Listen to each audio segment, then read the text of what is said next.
In the last few weeks of his career as CEO of Berkshire Hathaway, Warren Buffett did something that has Wall Street completely rethinking what the Oracle of Omaha saw coming. He dumped roughly half of his massive Bank of America stake, over 515 million shares, and then quietly piled $1.2 billion into Chevron, one of the hottest oil stocks on the planet right now. And what happened next made that Chevron bet look like one of the most well-timed trades of his entire career. Welcome to my channel. I am Bogdan Makro. This is where we break down the biggest moves in global markets and translate them into plain language, so you can actually make sense of what is going on. If you find this valuable, hit the like button. It genuinely helps more people see this. And if you're not subscribed yet, now is a good time because these developments are moving fast.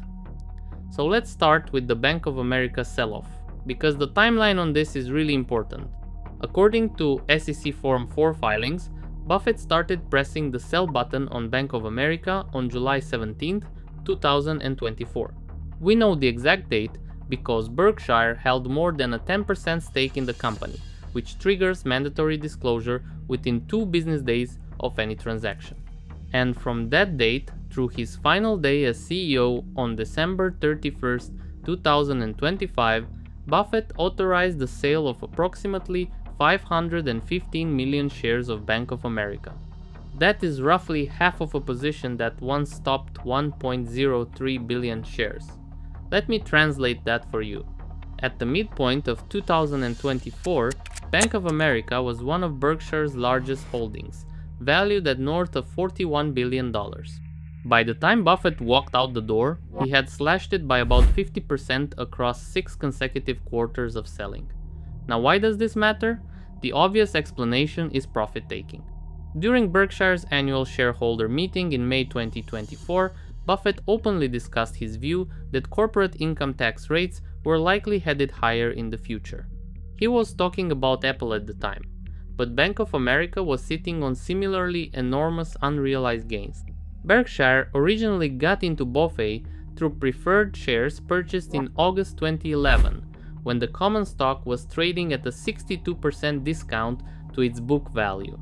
By the time the selling started, those same shares were trading at a 43% premium to book value.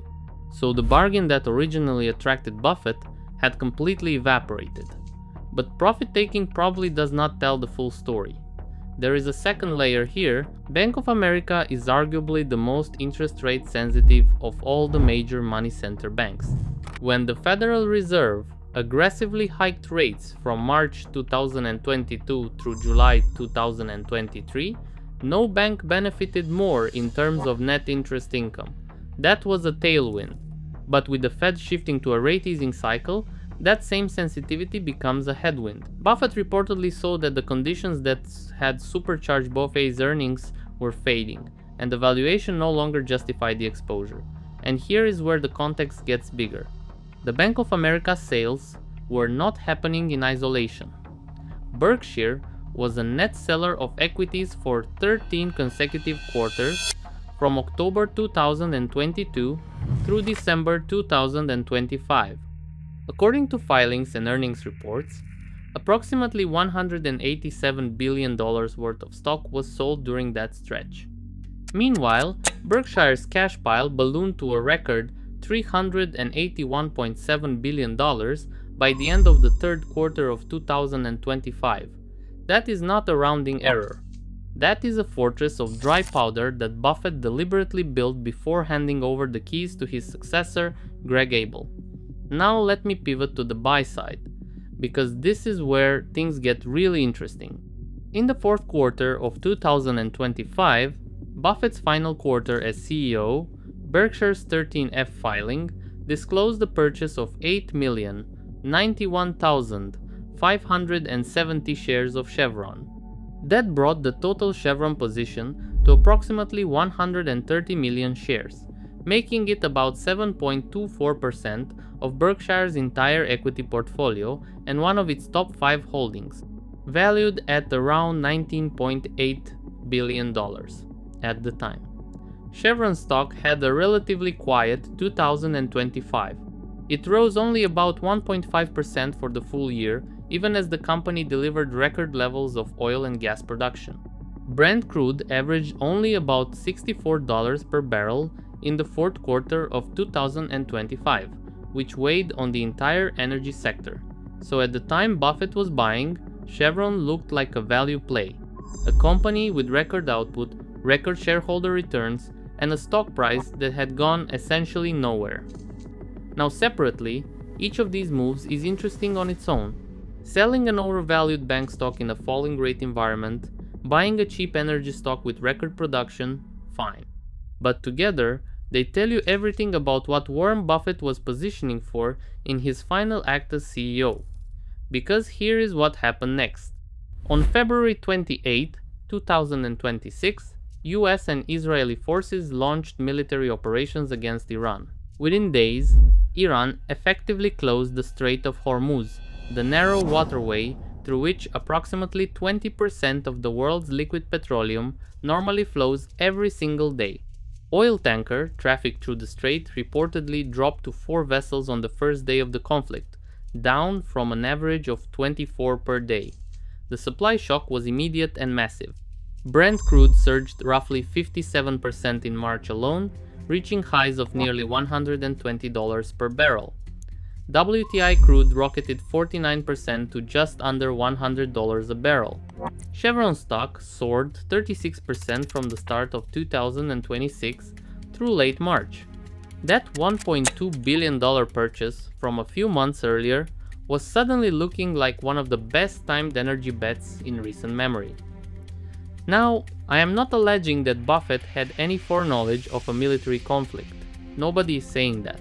What I am saying is that the man spent 60 years studying risk, and he understood better than almost anyone on the planet that energy supply chains are fragile, that geopolitical risk in the Middle East never fully goes away, and that integrated oil companies with diversified operations tend to benefit disproportionately when those risks materialize. He was buying value with a built-in geopolitical hedge. And Chevron specifically has characteristics that Buffett has always loved. The company raised its quarterly dividend by 4% to $1.78 per share, payable in March 2026, extending its streak to 39 consecutive years of dividend increases. That earns it dividend aristocrat status.